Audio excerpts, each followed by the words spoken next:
Comment Dieu nous guérit-il? Soit dit en passant, la meilleure façon de guérir quelqu'un est aimant.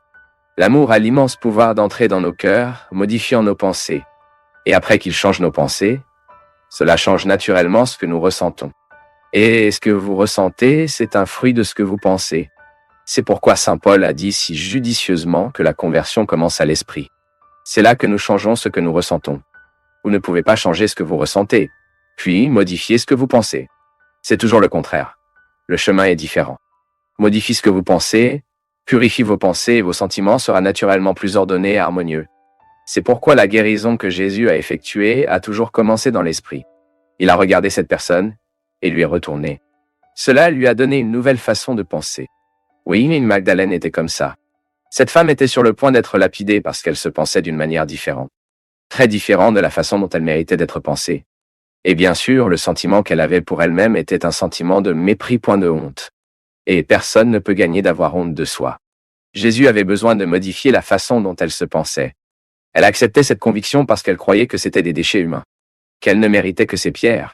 Il était naturel pour la Madeleine de ressentir le mépris de ces gens et de l'accepter. Si elle pensait « non, je ne mérite pas ce mépris », ceux qui la méprisaient perdraient leur force. Parce que parfois on trouvait que ce qui nous offense vient de l'extérieur. Oui, une partie de l'infraction vient de celle qui lui dit « ah, mais c'est là qu'il atteint. Si vous n'acceptez pas l'infraction, cela ne vous fera pas de mal. » C'est la pensée qui vous protège de tout ce qui peut vous nuire. Si vous voulez détruire quelqu'un, mettez simplement une pensée obsessionnelle contre lui. Emplissez simplement de défauts tout le temps. C'est juste que vous négligez tout le temps depuis l'enfance. Et cela grandira comme ça, sans aucun amour, sans aucun respect pour vous-même. C'est pourquoi c'est le grand piège du diable. Mettez une auto-appréciation à chacun de nous, nous indiquant, sapant notre volonté, supprimant notre amour-propre. Justifie la façon dont vous pensez, et vous n'aurez plus de sentiments nobles. Modifie la façon dont vous pensez, et vous commencerez à gagner un peu plus que vous avez gagné. Laissez ce même Luc, qui a élevé Madalena, vous soulever aussi. Oui, parce que nous sommes tous victimes de nos pensées. Nous avons très mal pensé. En tant que prêtre, mon peuple, j'entends les coulisses de l'humanité, et il est impressionnant de voir comment les gens sont bien pires qu'eux. Je ne sais pas quand nous commençons à avoir une appréciation auto et que nous le déguisons, nous inventions, mais il est à l'intérieur, nous tuons. Nous supprimer la dépendance, la vie, nous addicter à ce qui nous détruit. Dans quelle mesure vous voyez une personne choisir ce qui vous tue? Avec tout le respect dû à ceux qui fument, ceux qui boivent, c'est une folie de jouer en vous une substance que vous savez qui vous tue. Il ne favorise pas votre corps, une source de maladie. C'est incroyable comment nous nous habituons à ce qui nous tue lorsque vous permettez à la paresse de prendre le contrôle de votre corps. Lorsque vous devenez de plus en plus sédentaire, ne voulant pas prendre soin de vous. Oh mon Dieu, vous êtes votre plus grand héritage. Si vous ne vous aimez pas, si vous ne prenez pas soin de vous, vous ne pourrez pas le faire aux autres. À un moment donné de la vie, nous avons commencé à mépriser, nous avons commencé à donner des justifications. Tout cela parce que nous le pensons. Et vous avez commencé à ressentir un sentiment qui ne vous favorise pas. La conversion est que nous changeons nos pensées, afin que ces pensées commencent à germer et à générer des sentiments qui nous construisent. Je te regarde ici et je vois un tas de gens comme moi. Nous avions tort dans les mêmes causes. Pour les mêmes causes, nous souffrons pour les mêmes raisons et nous nous réjouissons. Je suis ici depuis environ une demi-heure. Et vous m'avez applaudi plusieurs fois depuis que j'ai fait un pas ici. Une démonstration d'affection, de respect, de révérence à ce que je fais, ce que je suis, ce que je chante, ce que je dis. Je me sens très aimé. Mais je te regarde et j'ai envie de faire la même chose. Je ne sais pas quand vous avez été applaudi pour la dernière fois. Mais je vous regarde et je vois une personne qui a dû gagner de nombreuses batailles pour être qui vous êtes. Une personne qui était certainement très trahie. Une personne qui a beaucoup souffert. Qui souffre des sentiments qu'il a. Qui souffre parce qu'il pense le mal. Souffre parce qu'il est seul. Je vous regarde combien de batailles vous avez passées dans cette vie que je ne connais pas. Combien de nuits blanches, combien d'amour ils n'ont pas fonctionné. Combien de trahisons, combien d'échecs. Vous êtes ici avant moi, de la même manière que Madalena était avant Jésus. Je suis aussi une Magdalène. J'ai aussi les mêmes péchés qu'elle avait. J'ai également fait les mêmes erreurs. Et Jésus a regardé une fois dans mes yeux et m'a fait croire que j'étais un projet viable. Je le crois tous les jours. Tu sais pourquoi? Parce que si j'avais accès à Dieu, ce n'était pas parce que je suis entré dans la porte d'entrée. Moi, Dieu merci, faisais toujours partie des exclus de ceux qui n'étaient pas très accrédités. Ceux qui ont trébuché la sécurité et sont entrés parce qu'ils savaient qu'ils méritaient d'être là. C'est pourquoi je m'identifie aux personnes sur la touche. Parce que je fais partie d'eux. Et ce Dieu que j'ai rencontré par Jésus n'a jamais laissé de cœur sur la touche. Il avait une appréciation particulière pour ceux qui se méprisaient, pour ceux qui ne savaient pas comment frapper le chemin. Ah, mon peuple! Si Jésus ressemblait à tant de gens, pourquoi ne pouvez-vous pas vous regarder et vous? Je le répète, tout comme vous m'applaudissez, j'aimerais aujourd'hui vous applaudir. Pour la vie que vous avez jamais vécue, pour les échecs que vous avez jamais vécus, pour les victoires que vous avez connues et le droit, vous devez être ici en disant que tout est le sien. Ce que vous avez et ce que vous avez manqué. Je n'ai tel miracle vous avez besoin. Je ne sais pas de ce que vous avez. Mais une chose que nous sommes tous les mêmes cette nuit-là. Nous devons tous penser un peu mieux. Vous avez beaucoup de pessimisme à votre sujet. Et cela vous empêche d'aller de l'avant. Vous méprisez trop. Il a une énorme facilité de mettre vos échecs sur le mur, et je continue de le regarder tous les jours. Permettez au Seigneur de guérir vos pensées aujourd'hui. Et vous devenez moins pessimiste. Vous commencerez à croire un peu plus sur les gens qui vous entourent. Permettez aujourd'hui à l'apparence de Jésus de commencer son pessimisme. Votre auto-appréciation. Vous devez vous aimer. Vous êtes si mignon. Si mignon. Dieu nous permet tellement de vous. J'ai commencé à descendre âgé avec le temps, mais pas de problème. Son amour ne passe pas à travers cela. Ce ventre que vous perdez si vous voulez, il existe un moyen de perdre votre ventre. Le problème est le caractère. C'est le personnage qui fait la différence en nous. Vous êtes spécial. Je sais que tu as manqué beaucoup. Nous tous. Ne vous sentez pas pire. Si vous pouviez entendre des gens comme j'écoute, vous comprendrez que nous sommes tous les mêmes. J'ai 16 ans par prêtre. Je n'ai jamais entendu un péché différent. Ils sont tous les mêmes. C'est pourquoi nous, chrétiens, ne pouvons jamais nourrir ce non-sens que nous sommes meilleurs que les autres. Non. Maintenant, je faisais juste une interview et disais, « Père, comment comprenez-vous un carnaval avec des chansons religieuses ?» Il a dit, « Mon fils, parfois à marquer ça de Sapucaï, il y a des gens beaucoup plus honnêtes que dans mes sacristies, beaucoup plus de chrétiens que dans l'église. Qui suis-je pour juger la joie de l'autre? Non, non. Je veux savoir ce que je fais de ma vie. Cela s'intéresse à moi. » Là, à Belo Horizonte, il y avait un signe que j'ai trouvé très bien. Campagne pour la vie. Chacun prend soin de la sienne. N'est-ce pas fantastique? Nous commençons à prendre soin d'un peu plus de nos vies et laissons l'autre faire les choix qu'il fait. Et nous soutenons le temps dont il a besoin pour être à côté. Ah, vous avez déjà trop marqué pour les erreurs que vous avez commises. Afin de... Vous êtes bien plus que vos erreurs. Il n'est pas juste pour vous d'arrêter votre vie, d'arrêter votre capacité à aimer. Car certaines choses n'ont pas fonctionné. Alors permettez à aujourd'hui Jésus d'effectuer ce miracle. Le miracle du carnaval. Il supprime votre fantasme et vous met dans une bien meilleure réalité, qui a vécu jusqu'à présent. Tu mérites? Jetez un œil à ceux qui sont sur le côté. Donnez-lui ce message. Parlez comme ça, votre visage n'aide pas. Votre passé vous condamne. Je sais ce que vous avez fait l'été dernier, bien que ce soit l'été toute l'année. Je sais ce que tu as fait dans le dernier enfer. Mais aujourd'hui, j'ai de bonnes nouvelles à vous donner. Maintenant, regardez bien dans les yeux de cette personne et le dites. Dieu ne vous a pas encore abandonné et n'a pas l'intention d'abandonner. Créez une onde sur ce visage. Animez-vous, car la vie ne fait que commencer.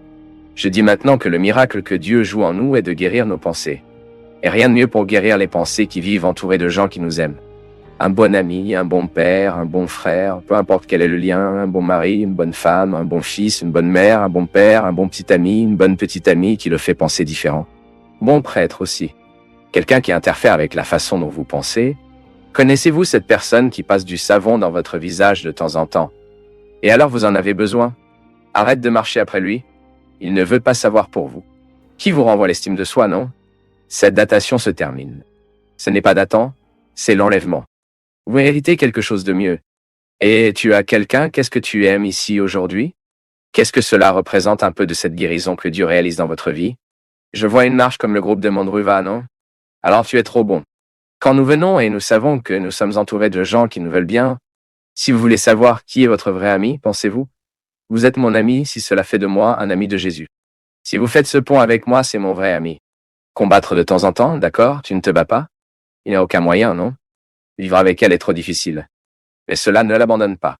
C'est l'amour, mon peuple. L'amour ne rassemble pas des gens parfaits. Non, l'amour est de rassembler des gens qui se pardonnent. C'est à aimer. C'est à aimer. Ce n'est pas parfait, non? Nous sommes amis avec le pardon.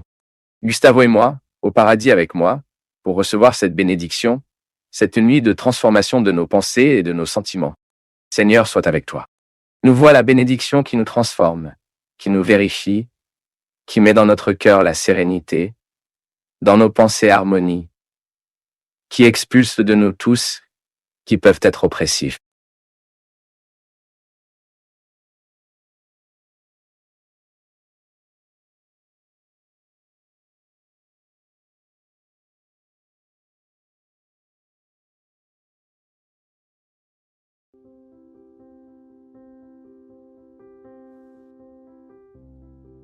Que de plus en plus je me convainc. Le grand témoignage que nous pouvons donner à ceux qui ne croient pas est notre équilibre. Nous devons montrer avec nos vies que nous sommes des hommes et des femmes de réflexion, que nous sommes des hommes et des femmes de bon sens, et que la religion a bien fait dans nos cœurs. Nous sommes fous de Dieu, mais ici nous maintenons un équilibre entre la santé mentale. Que notre expérience de Dieu nous aide à vivre en ce moment, pointant vers l'éternité, mais améliore cette histoire chaque jour. Tout comme le député fédéral a donné aujourd'hui une leçon de citoyenneté, aujourd'hui ou hier, je ne sais pas, un jeune adjoint de Brasilia, que je ne me souviens pas de son nom, il démissionne divers droits pour sauver les coffres publics. C'est comment, quand, dans mon attitude, dans ma posture, je peux améliorer le monde. Le Dieu qui bouge mon cœur, le Dieu qui génère ma foi, qu'il me donne tout le temps en cadeau, il me conduit à avoir des attitudes, des gestes qui peuvent montrer l'autre que je crois. Nous avons tous des crises de foi, et il vous est impossible de vouloir reprendre la foi de l'époque où vous étiez enfant. La foi qui était à l'époque de l'enfance valait ce temps. Je ne regrette jamais la foi que j'ai eue dans le passé et que je n'ai plus aujourd'hui. La foi de nous avance. Elle évolue. Et souvent, parce qu'il ne sait pas comprendre l'évolution de notre foi, nous pensons que nous ne croyons plus. Tout d'abord, nous devons faire une distinction. La foi ne ressent pas. Certainement, notre sentiment ne peut pas déterminer ce que nous appelons la foi. Pourquoi? Parce que mon expérience de Dieu ne me fera pas toujours ressentir quelque chose. Tout comme je peux obtenir un texte, lisez ce texte, et cela ne touche absolument rien dans ma sensibilité. Le texte continue d'avoir sa valeur, n'est-ce pas? Il se peut qu'à ce moment-là, je n'étais pas si sensible à percevoir ce texte, à réaliser les beautés qui y sont présentes. La vie est comme ça. Notre expérience de la foi est d'abord, nous devons comprendre que c'est un cadeau que nous recevons. Je n'ai pas de foi parce que je veux. C'est un cadeau. C'est pourquoi c'est le premier cadeau que nous devons demander tous les jours lorsque nous nous levons. Seigneur, donne-moi la grâce de continuer à croire. Et puis, nous devons comprendre que notre foi en Dieu a d'autres développements. Par exemple, quand je crois en Dieu, je suis aussi invité à croire à l'humanité. Vous êtes-vous déjà arrêté pour penser qu'il y a souvent des gens qui croient en Dieu et ne croient pas à l'humanité? Et qu'il y a des gens qui croient en l'humanité mais ne croient pas en Dieu? Il est naturel que cette dichotomie se produise. Surtout par exemple après les Lumières, qui était cette époque de l'histoire où les sciences voulaient expliquer tous les occultismes qui étaient présents au Moyen-Âge, les exagérations de la religion, ou même cet excès de suspension qui faisait partie du contexte de l'âge du médium, a été très critiqué par le moment des Lumières. Les Lumières qui sont venues comme une révolution culturelle qui a tenté de défaire et de rabaisser tout le processus de la foi humaine. Mais aujourd'hui, nous sommes à un moment où la critique des Lumières nous a déjà permis de corriger nos exagérations de cette époque, de trouver un équilibre aujourd'hui dans notre façon de croire en Dieu, équilibrant cette foi en Dieu et en foi en l'humanité. Je me souviens que le grand saut de foi que j'ai donné dans ma vie était le moment où j'ai compris que ma foi en Dieu était directement liée à ma foi à l'être humain, et que je ne pouvais pas croire en Dieu décrivant l'être humain, et que le même processus serait également invalide. Je ne peux croire qu'à l'humanité et décrire en Dieu. C'est dans cet équilibre que j'ai besoin de contextualiser ma foi. Souvent, mon fils, ce que nous considérons comme le manque de foi est un déséquilibre entre une réalité et une autre. Et maintenant, je vous dis aussi que cela m'écoute. Comment est l'équilibre entre votre foi en Dieu et la foi en l'humanité? Parce que le bien-être spirituel dont nous avons besoin pour vivre, comment dois-je appeler le bien-être?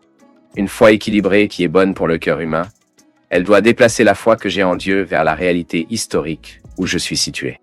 Je dis cela, je dois équilibrer, car de nombreux déséquilibres que nous trouvons dans l'humanité aujourd'hui sont directement liés au processus de foi en Dieu. Écoutez mon peuple, je n'ai pas peur de dire ça. En tant qu'homme de religion qui traite du processus religieux tout le temps, je trouve beaucoup de gens dans lesquels la religion a fait beaucoup plus de mal que bien. Personnes déséquilibrées. Les gens qui ont perdu le cadre du bon sens. Qu'en raison de la foi en Dieu, ils ont fini par méprisant la vie humaine. Ils ont fini par être renés, non? Reléguer tout le processus humain historique, ignoré, non? Beaucoup de gens ont parfois trouvé le lieu du sacrifice dans la vie. Mais nous devons comprendre que le sacrifice est d'être sacré. Je sacrifie donc ma vie, mais cela ne signifie pas que je continue de souffrir tout le temps. Non.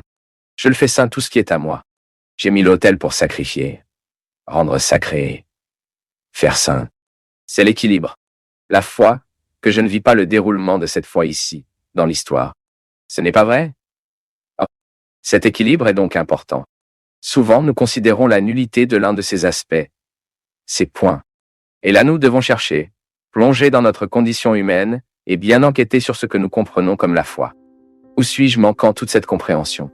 Le fait est que nous insistons souvent sur la foi immature, et lorsque le temps de cette foi immature passe, cela ne nous soutient plus. Nous pensons qu'il ne restait plus rien.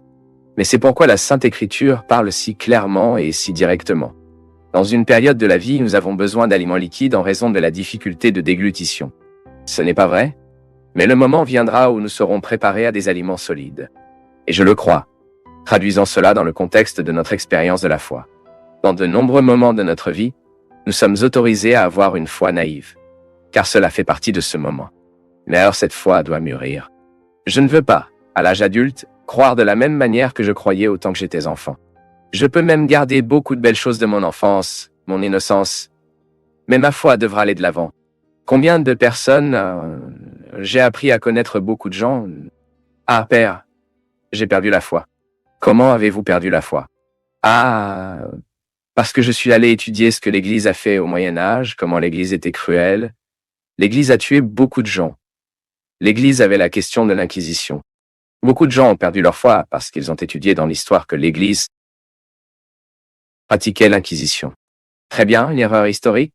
Mais ma foi est-elle si petite au point de tout abandonner, à la fin simplement parce que j'ai étudié une fragilité de l'Église à l'époque de l'histoire? Ma foi dépend-elle? Ne sait-elle pas comment comprendre le processus qui progresse? L'Église a-t-elle déjà demandé le pardon pour ses erreurs commises? Que l'Église n'est pas seulement divine, est-ce aussi humaine? Mais quand je regarde ces faiblesses humaines, je ne peux pas oublier la force de l'Esprit qui essaie de le diriger. Le Saint-Esprit doit également avoir beaucoup souffert au moment de l'Inquisition, car il ne voulait certainement pas cela. Mais la compréhension des personnes qui ont guidé l'Église à ce moment n'ont pas été en mesure de comprendre ce que l'Esprit indiquait. Les gars, ça nous arrive. Combien de fois avons-nous fait une erreur parce que nous avons manqué de clarté dans la compréhension de l'ensemble, non? Mais ma foi, elle ne peut pas partir parce que je découvre une fragilité de ceux qui m'aident à croire. C'est comme cette vieille histoire. Ah, je ne crois plus à l'Église parce que le sceau est sceau de tel. Le prêtre l'a fait. Cela et cela. Et je ne suis pas d'accord avec ça. Si votre foi dépend d'un prêtre, vous avez un problème très grave. Un prêtre est une flèche, et est indicatif. Mais il n'est pas Dieu. J'aime beaucoup dire ça. Écoutez, si vous êtes déçu de moi en tant qu'homme, en tant que prêtre, je suis désolé. J'aurais aimé faire les choses avec vous, mais je suis fragile. Je ne peux pas toujours bien faire les choses. Et je fais beaucoup une erreur. Maintenant, si vous êtes déçu de moi, c'est bien. Maintenant, ne vous décevez pas avec celui que j'annonce. Ne confondez pas les choses. Vous ne pouvez pas mélanger la foi que vous avez en Jésus avec la foi que vous avez en moi. Vous voyez, voici intéressant parce que nous avons les deux points dont je viens de parler. La foi en Dieu et la foi en l'humanité. Dieu merci, je suppose qu'avec une grande joie, la responsabilité que j'ai, l'autorité que j'ai dans ma vie, c'est la responsabilité pour moi, sachant que dans votre processus de foi en Dieu, je participe. Je suppose avec vous cette responsabilité humaine d'être un prêtre qui peut vous aider dans votre processus de foi. Mais je ne suis pas la fin de votre processus. Je suis juste un point où va votre foi. Peut-être un mot que je donne, des conseils que mon programme ici fait pour d'autres personnes et qui finit par en vaut la peine, non? L'autre jour, une personne me parlant ceci, droit, prêtre, le Seigneur doit être très prudent. Parce que les gens entendent ce que dit le Seigneur. Elle a parlé comme ça, avec amour, à droite, et c'est vrai, beaucoup de gens font attention à ce que je dis. Cela signifie que je suis, à ce moment de la vie, Le bras historique de cette foi qui est également la transcendance. Mais vous voyez, si vous êtes déçu de celui qui en quelque sorte était un pont où votre foi est allée, car où Dieu a traversé le pont pour atteindre son cœur, passe. Ne vous décevez pas avec celui que vous devez savoir. Ce n'est pas vrai? Le processus humain est comme ça. Mon peuple. Ainsi, souvent, ce que nous analysons comme le manque de foi est une immaturité uniquement qui passera. Maintenant, la foi doit être mature, développée. Comment faisons-nous cela? Avec prière. Nous ne pouvons pas vivre sans prier. Et quand je parle de prière, mon peuple comprend de manière plus large, de la prière la plus traditionnelle à cette satisfaction, que Dieu fait partie de son histoire.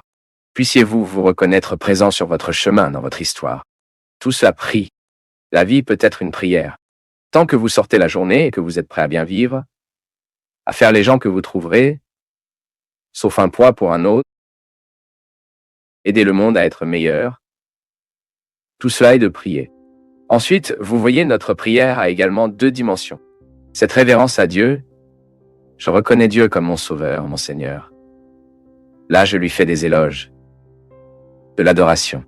Mais quand je me retrouve avec les gens, je dois aussi me rappeler que les éloges qui plaisent Dieu est l'amour que j'aime.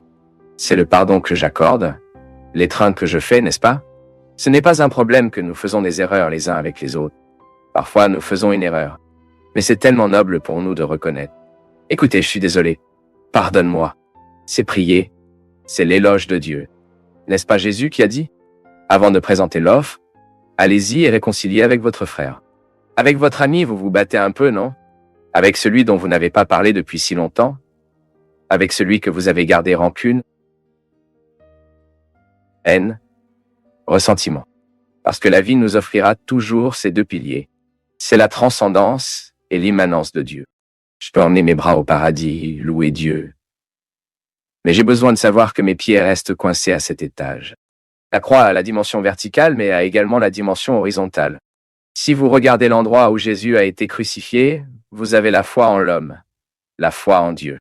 Une trace nous pointe vers le ciel, où nous permettons à notre cœur d'aller toujours, de transcender, de sortir, de s'envoler loin, de chercher l'éternité. Mais d'un autre côté, il y a un autre coup nous gardant à l'horizon de l'histoire. La croix est cette métaphore. Entre Dieu et l'humanité, il y a un point d'unité. Et cette foi bien pratiquée, cela nous mettra toujours dans cette dynamique. L'amour que j'ai pour Dieu se manifeste dans mon histoire. C'est la grande question que Saint James pose dans la lettre. Est-ce la foi ou ça marche? Et cela, depuis longtemps, a divisé les protestants et les catholiques. Les protestants croyant que la foi suffit à sauver, et d'autres disant qu'il doit avoir les œuvres. Et puis, Saint James propose les deux chemins de manière équilibrée. Ma foi doit se manifester dans des œuvres très concrètes, sinon elle devient morte. J'ai beaucoup admiré. Par exemple, en cette période de tragédie, nous croyons en Dieu, et le Dieu que je crois m'amène à tendre la main. Mon peuple, ma foi, cette belle dimension de la vie doit se dérouler, coupée de la crossa. Quand je vous bénis ici, par l'homme ministériel, je vous mets sur cette voie.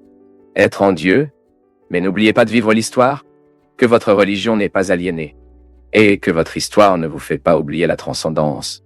Ne réduisez pas Dieu en sociologie. Amenez Dieu à la sociologie. Et découvrez que la sociologie qui propose la solidarité est née en Jésus. C'est ce dont on a besoin. Assez de pratiquer une foi qui nous déséquilibre. Nous avons besoin de personnes équilibrées. Tu sais,